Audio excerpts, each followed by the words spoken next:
அனைவருக்கும் வணக்கம். இப்போ நம்ம வந்து இந்த வீடியோல RCB versus Delhi Capitals match பார்க்க போகிறோம். அதுக்கு முன்னாடி நம்ம எப்பவுமே ப்ரீவியூ பார்ப்போம். பட் இந்த வீடியோல ப்ரீவியூ கிடையாது. ஏன் அப்படின்னா நம்ம வந்து இதை முன்னாடியே ரெக்கார்ட் பண்றோம். அதாவது ஜிடி வர்சஸ் ஆர்ஆர் மேட்ச் நடக்கிறதுக்கு முன்னாடியே ரெக்கார்ட் பண்றோம். அப்படிங்கிறதுனால ப்ரீவியூ இந்த மேட்ச்ல இந்த வீடியோல கிடையாது. ஸோ ஸ்ட்ரெயிட்டா ப்ரெடிக்ஷன்ஸ் குள்ள போகலாம். ஓகேவா? இன்னைக்கு நம்ம பார்க்க போறது ஆர்சிபி வர்சஸ் டிசி. இது வந்து இந்த சீரீஸ் உடைய 24வது மேட்ச். இது 10ஆம் தேதி 7:30 மணிக்கு பெங்களூர்ல நடக்குது. ஸோ இது வந்து home ground match for RCB. ஓகேவா? இந்த மேட்ச்ல வந்து யார் யாரு நீங்க இந்த சேனலுக்கு புதுசா வரீங்க அப்படின்னா உங்களுக்காக சொல்றேன். இந்த மேட்ச்ல இந்த வீடியோல நம்ம என்னெல்லாம் ப்ரெடிக்ட் பண்ண போறோம் அப்படின்னா toss, winner, players predictions, innings wise player prediction, promising category. Promising கேட்டகரியில இருக்கிறவங்களை வந்து நீங்க ட்ரீம் டீம்ல கண்டிப்பாக கேப்டனாகவோ வைஸ் கேப்டனாகவோ நீங்க போடலாம் அப்படிங்கறதான் இன்னைக்கு உண்டான ப்ரெடிக்ஷன்ஸ். நீங்க என்ன நம்ம டெலிகிராம் சேனல்ல ஜாயின் பண்ணல அப்படின்னா மறக்காம நம்ம டெலிகிராம் சேனல்ல ஜாயின் பண்ணுங்க. லிங்க் கீழே டிஸ்கிரிப்ஷன்ல இருக்கு. அப்படி இல்லைன்னா ஸ்கிரீன்ல தெரியுற இந்த QR கோட கூகுள் லென்ஸ் வச்சு ஸ்கேன் பண்ணீங்கன்னா ஸ்ட்ரைட்டா நம்மளுடைய டெலிகிராம் சேனலுக்கு உங்களை கூப்பிட்டு போவோம். அப்படியே நீங்க கிளிக் பண்ணி ஜாயின் பண்ணிக்கலாம். ஓகேவா? நம்ம சேனலுக்கு ஃபர்ஸ்ட் டைம் வரீங்கன்னா மறக்காம நம்ம சேனலையும் சப்ஸ்கிரைப் பண்ணுங்க, லைக் பண்ணுங்க, உங்க ஃப்ரெண்ட்ஸுக்கு ஷேர் பண்ணுங்க. இப்போ நாம ப்ரெடிக்ஷன்ஸ்குள்ள போவோம். ஆர்சிபி ஸ்குவாட்ல இவங்கெல்லாம் இருக்காங்க, பாத்துக்கோங்க. ஸ்கிரீன் பாஸ் பண்ணி பாத்துக்கலாம். அதுக்கப்புறம் டிசி ஸ்குவாட்ல வந்து இவங்கெல்லாம் இருக்காங்க, அஷ்டோஷ் சர்மா, அப்புறம் வந்து குல்தீப் யாதவ் இவங்கெல்லாம் இருக்காங்க. இப்போ நம்ம வந்து இந்த ஃபுல் வீடியோல இருக்க ப்ரெடிக்ஷன்ஸுமே வந்து பிளேயிங் லெவல் யார் யார் இருக்காங்க அப்படிங்கிற இந்த ஸ்கிரீன்ல தெரிய இந்த பிளேயர்ஸ் வச்சுதான் நம்ம ப்ரெடிக்ஷன் பண்ணியிருக்கோம். இதுல ஏதாவது ப்ரெடிக்ஷன் மாறுறது பட்சத்துல, அதாவது பிளேயர் உள்ள வர பட்சத்துல நம்ம ப்ரெடிக்ஷன் மாறும். அப்படி மாறுற பட்சத்துல நம்ம டெலிகிராம் சேனல் அப்டேட் பண்ணுவோம். அப்படிலாம் நீங்களே நான் பிளேயிங் லெவனுக்குன்னு தனியா ஒரு ப்ரெடிக்ஷன்ஸ் கொடுத்துருப்பேன் இந்த வீடியோலயே, அதையும் நீங்க பார்த்து தெரிஞ்சுக்கலாம்.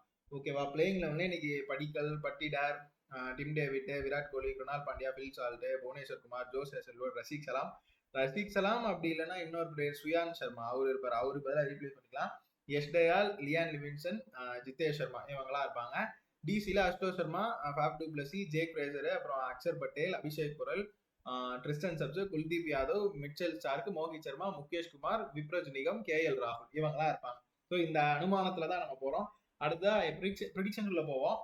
எஃபெக்டிவ் பிளேயர் கேட்டகரியில வந்து ரஜத் பட்டிடார் வந்து நீங்க எடுத்துக்கலாம், ஜோஸ் ஹேசல்வுட் எடுத்துக்கலாம். பில் சாட்டும் லியான் லிவின்ஸ்டனும் சந்திராஷ்டமும் ஒரு தடவை 2 தடவை யோசிச்சுக்கோங்க.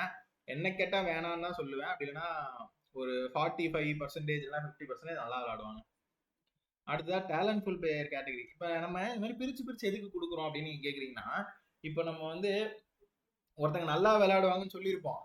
ஆனால் ஒரு ஃபேண்டசி பெட்டிங்க்கு ஏற்ற மாதிரி அவங்க நல்லா விளையாண்டுருக்க மாட்டாங்க. ஃபார் எக்ஸாம்பிள் ஒரு கிட்டத்தட்ட ஒரு 200 ரன்னை சேஸ் பண்ணக்கூடிய ஒரு மேட்ச், சேசிங் டீம் நல்லா ரன் அடிச்சுட்டு இருக்காங்க. ஆனா ஒரே ஒரு ஓவர் இல்ல 2 ஓவர் வந்து ரொம்ப அதிகமா டாட் பால்ஸ் வைக்கிற மாதிரி ஒரு பவுலர் வந்து பவுலிங் பண்றாருன்னு வச்சுக்கோங்களேன். அவருக்கு ட்ரீம் லெவல்ல பெருசா பாயிண்ட்ஸ் கிடைக்காது. ஆனா அவர் தான் அந்த மேட்சோட டேர்னிங் பாயிண்டாவே இருப்பார். அவரு வந்து அந்த கன்சீட் பண்ண ரன்ஸ் இருக்கு இல்லையா, அவங்க வந்து கொடுக்காம இருந்த அந்த ரன்ஸ்னாலதான் மேட்சே ஜெயிச்சிருப்பாங்க. ஏன்னா 200 அந்த சேசிங் டீம் ஈஸியா அடிச்சிருக்கும்.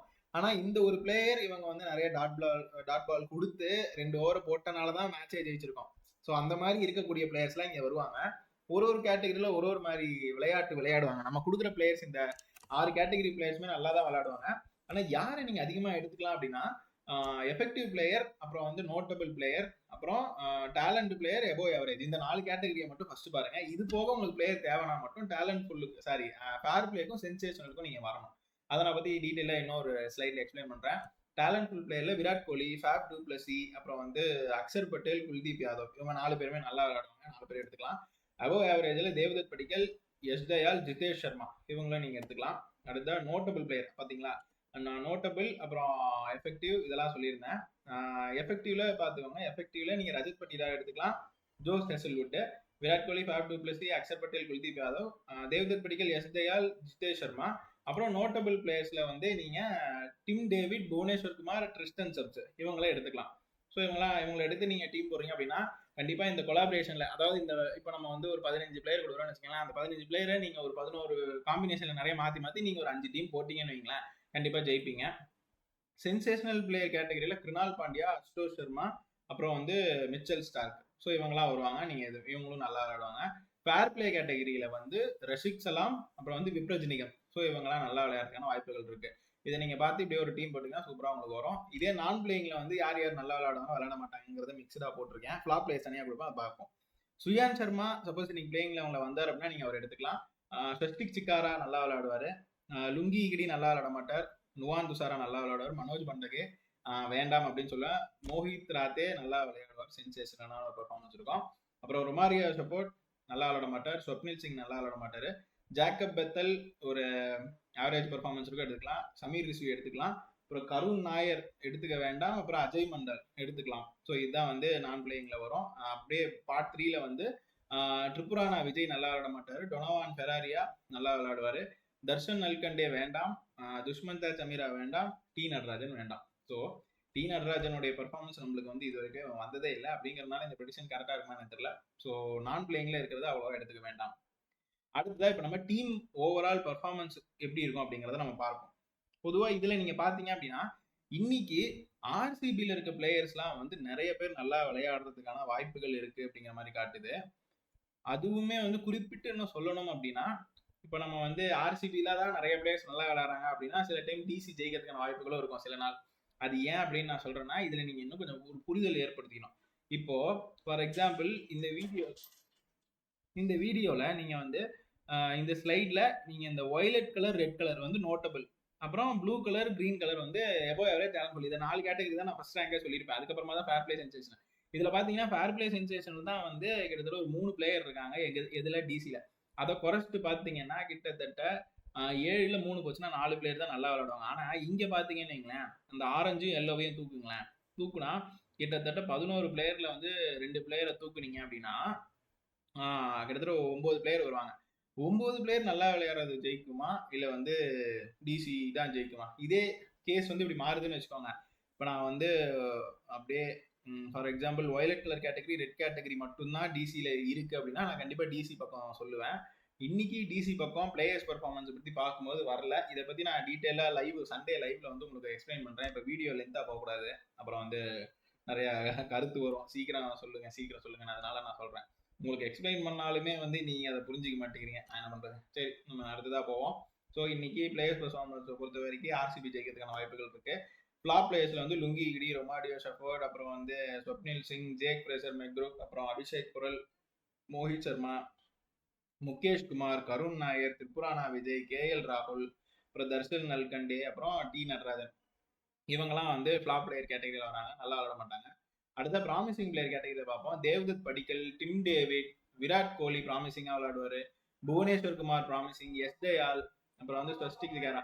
இப்போ நீங்க பாத்துக்கிட்டீங்கன்னா ஆர்சிபியில வந்து 5 பிளேயர் நல்லா விளையாடுறாங்க. அப்படிங்கிற பட்சத்துல 6 பிளேயர் யாரு? ஜித்தேஷ் சர்மா வராரு, ஜாக்கப் பெத்தல், அப்புறம் ஃபேப் டு பிளஸி. அதாவது ஆர்சிபியில 6 பிளேயர் நல்லா விளையாடுறாங்க அப்படிங்கிற மாதிரி ப்ராமிசிங் கேட்டகரியில வராங்க. ஸ்வஸ்டிக் ஜிகாரா, ஜாக்கப் பெத்தல் எடுத்துக்க வேண்டாம். இப்போ டிசி அப்படியே பார்ப்போம். Faf du Plessis, Sameer Rizvi playing லெவல்ல இருந்தார் அப்படின்னா எடுத்துக்கலாம். இப்போதைக்கு பிளேயிங் லெவல்ல இல்ல. Faf du Plessis, Axar Patel, Tristan Stubbs, Kuldeep Yadav, Ajay Mandal வரல. இப்ப பாத்துக்கிட்டீங்கன்னா இதுல ஒரு 6 பிளேயர் தான் வராங்க. ப்ராமிசிங்ல 6 பிளேயர் வந்து ஆர்சிபில வராங்க, 4 பிளேயர் தான் டிசில வராங்க. அப்படிங்கிறப்போ இதுலயுமே ஆர்சிபி ஜெயிக்கும் அப்படிங்கிற மாதிரி காட்டுது. அடுத்ததாக இப்போ பிளேயர்ஸ் ப்ரெடிக்ஷன் பார்த்துட்டோம். இப்போ இன்னிங்ஸ் வைஸ் ப்ரெடிக்ஷன் பார்ப்போம். தேவ்தத் படிக்கல் 8:30 மணிக்கு மேல வந்தாருன்னா நல்லா விளையாடுறதுக்கான வாய்ப்புகள் இருக்கு. 8:30 மணி இல்லைன்னா 8 மணி அப்போ வந்தாருன்னா நல்லா விளையாடுவாரு. ரஜத் பட்டிடார் அப்புறம் இது போக இவங்க வந்து செகண்ட் இன்னிங்ஸ் எடுக்கிறாங்க அப்படின்னா தேவ்தத் படிக்கல், ரஜத் பட்டிடார், டிம் டேவிட் நல்லாவே விளையாடுவாங்க. விராட் கோலி அப்படியே ஆப்போசிட். ஃபர்ஸ்ட் பேட்டிங் அப்படின்னா அவர் உள்ள இறங்கினார் அப்படின்னா ஒரு 1/2 மணி நேரம் கிட்டத்தட்ட ஒரு 50 ரன் 40 ரன் எடுக்கிறதுக்கான வாய்ப்புகள் இருக்கு. Krunal Pandya, Phil Salt, Bhuvneshwar Kumar, Josh ஹேசல்வுட்டுக்கு ஃபர்ஸ்ட் ஒரு 1/2 hour 1 hour நல்லா இருக்காது. அதுக்கப்புறம் அவங்க பிரிச்சு மேய்வாங்க. கிட்டத்தட்ட செகண்ட் பேட்டிங் எடுக்கிறாங்க அப்படின்னா கிருணால் பாண்டியா, ஃபில் சால்ட் எல்லாம் சூப்பராக விளையாடுவாங்க. புவனேஸ்வர் குமார் செகண்ட் பவுலிங் தான் நல்லா விளையாடுவார். ஜோஸ் ஹேசல்வுட்டும் அதே கேஸ் தான். ரஷிக் சலாம் வந்து இன்னைக்கு அவரோட டே 2 இன்னிங்குமே நல்லா விளையாடுவாரு. சுயான் சர்மா ஃபர்ஸ்ட் ஒரு 1/2 மணி நேரம் நல்லா விளையாட மாட்டார். அப்புறம் 8:30லேருந்து 11 வரைக்கும் நல்லா விளையாடுவாரு. அதே தான் எஸ் தயாலுக்கும், லியான் லிவிங்ஸ்டனுக்கும், ஸ்வஸ்டிக் ஜிகாராக்கும். லுங்கி கிடிக்கு அப்படியே opposite. Nuwan Thushara, Manoj Bhandage, Mohit Rathee, Romario Shepherd. இவங்க 4 பேருமே வந்து இதுல ரொமாரியோ ஷெஃபர்ட் விடுங்க. நுவான் துசாரா, மனோஜ் பண்டகே, மோஹித் ராத்தே வந்து 8:30 மணிலேருந்து 11 மணிக்கு நல்லா விளையாடுவாங்க. ரொமாரியோ ஷெஃபர்ட் அப்படியே ஆப்போசிட். 8:30 மணிலேருந்து 11 மணி வரைக்கும் நல்லா விளையாட மாட்டார். அடுத்தது ஸ்வப்னில் சிங் எப்படி அப்படின்னா ஃபர்ஸ்ட் ஒரு 1/2 hour நல்லா விளையாடும், அப்புறம் மீதி நல்லா விளையாட மாட்டாரு. ஜித்தேஷ் சர்மா, ஜாக்கப் பெத்தல், அப்புறம் அஷ்டோஷ் சர்மா 8:30 மணிலேருந்து 11 மணிக்கு நல்லா விளையாடுவாங்க. அப்படிங்கிற பட்சத்துல இவங்களை வந்து நீங்க ஒரு எபோ ஆவரேஜ் பிளேயர்னு எடுத்துக்கலாம். சப்போஸ் வந்து செகண்ட் பேட்டிங் பிடிக்கிறாங்க ஆர்சிபி அப்படின்னா இவங்களை வந்து ஜிதேஷ் சர்மாவை எடுத்துக்கலாம். ஜேக்கப் பெத்தல் பிளேயிங் லெவலில் இருக்க போகிறதில்ல. அஷ்டோஷ் சர்மா வந்து ஆமாம் அவங்களும் வந்து இப்போ டிசி செகண்ட் பேட்டிங் பிடிக்குது அப்படின்னா அஷ்டோஷ் சர்மா எடுத்துக்கலாம். இது போக இவர் வந்து இம்பாக்ட் பிளேயர் தான். நான் என்ன சொல்ல வரேன் அப்படின்னா like impact player around 4th or 5th டவுனில் தான் வருவார். அப்படிங்கிறப்ப எடுத்துக்கலாம். அஷ்டோஷ் சர்மாவும் எடுத்துக்கலாம். ஓப்பனிங் தான் எடுக்கக்கூடாது. ஓப்பனிங் ஆடுறாரு அப்படின்னா எடுக்கலாம். ஃபேப் டூப்ளசி ஃபர்ஸ்ட் ஒரு ½ hour 1 hour நல்லா விளையாடுவார். அப்புறம் நல்லா விளையாட மாட்டார். அதே கேஸ் தான் ஜேக் ஃப்ரேசர் மெக்ரூக்கும் சமீர் ரிஸ்விக்கும் அக்ஷர் பட்டேல் அபிஷேக் புரல். எனக்கு தெரிஞ்சு இதுலயே முக்கியமான பிளேயர்ஸ்லாம் வந்துட்டாங்க. அப்படிங்கிறப்போ டிசிக்கு கொஞ்சம் பின்னடைவு தான். கிறிஸ்டன் சப்ஸை கொஞ்சம் தூக்கி நிறுத்துவார். அதாவது 8:30 மணிலேருந்து 11 மணிக்கு நல்லா விளையாடுறாரு. குல்தீப் யாதவும் ஃபர்ஸ்ட் இனிஷியலாக விக்கெட் எடுப்பார். அப்புறம் பெருசாக விக்கெட் எடுக்க மாட்டார். செகண்ட் இன்னிங்ஸ் நல்லா விளையாட மாட்டார். மிச்சல் ஸ்டார்க்கு செகண்ட் இன்னிங்ஸும் நல்லா விளையாடுவார். 8:30 மணி அதாவது பவர் பிளே முடிஞ்சதுக்கப்புறம் வராரு அப்படின்னா நல்லா விளையாடுவார். Mohit Sharma first power player கொடுக்குறாங்க அப்படின்னா நல்லா பெர்ஃபார்ம் பண்ணார். அப்புறம் நல்லா அதுவும் ஃபர்ஸ்ட் இன்னிங்ஸோட பவர் பிளே மட்டும் தான். செகண்ட் இன்னிங்ஸ் பவர் பிளே நல்லா விளையாட மாட்டார். முகேஷ் குமாரும் அதே மாதிரி தான். விப்ரஜ் நிகம் 2 இன்னிங்ஸுமே நல்லா விளையாடுவார். கருண் நாயர் வந்து ஃபர்ஸ்ட் ஒரு ½ hour அவ்வளோதான் நல்லா விளையாட. அதுக்கப்புறம் நல்லா விளையாட மாட்டார்.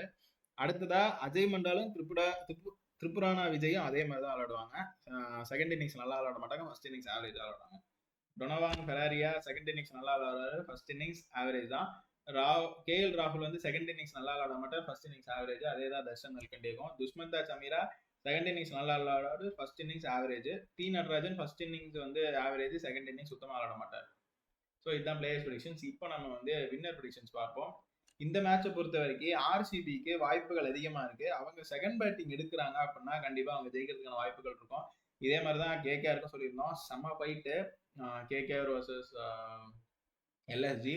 நம்ம சொன்ன மாதிரி நடந்திருக்க வேண்டியது ஒரே ஒரு பால் டொக்கு வச்சனால அப்படியே பின்னாடி போயிட்டாங்க. ஸோ நமக்கு தெரிஞ்சு ஆர்சிபி இன்னைக்கு செகண்ட் பேட்டிங் பிடிக்கிறாங்க அப்படின்னா ஜெயிப்பாங்க. அப்படி இல்லைனாலும் ஆர்சிபி ஜெயிக்கிறதுக்கான சாத்தியக்கூறு தான் பிளேயர்ஸ் ப்ரெடிக்ஷன்ஸ்ல நிறைய காட்டுது. ஸோ பொறுத்திருந்து பார்ப்போம். நம்ம வந்து என்னங்கிறத நம்ம டெலிகிராம் சேனல் அப்டேட் பண்ணுவோம். டாஸ் போட்டதுக்கப்புறம் மறக்காம நம்ம டெலிகிராம் சேனலில் ஜாயின் பண்ணி வச்சுக்கோங்க. அதில் ஜாயின் பண்ணுறதுனால உங்களுக்கு நிறைய அட்வான்டேஜஸ் இருக்கு. மறக்காம லிங்கை கிளிக் பண்ணி ஜாயின் பண்ணிச்சுக்கோங்க. ஓகேவா? டாஸ் போட்டதுக்கப்புறம் டெலிகிராமில் போடுவேன். இதை தவிர வேற ஏதாவது உங்களுக்கு கேள்விகள் இருந்தது அப்படின்னா நீங்க வந்து கீழே கமெண்ட் செக்ஷன்ல கேட்கலாம். அப்படி இல்லைன்னா ஸ்கிரீன்ல தெரிகிற நம்பருக்கு கான்டாக்ட் பண்ணியும் நீங்க கேட்கலாம். பதிலளிக்க தயாரா இருக்கேன். ஓகேவா? மீண்டும் இன்னொரு வீடியோல வந்து உங்களை சந்திக்கும் வரை உங்களிடமிருந்து விடைபெறுவது உங்கள் ஜோதிடர் பாஸ்கர் யோகேஷ். நன்றி, வணக்கம்.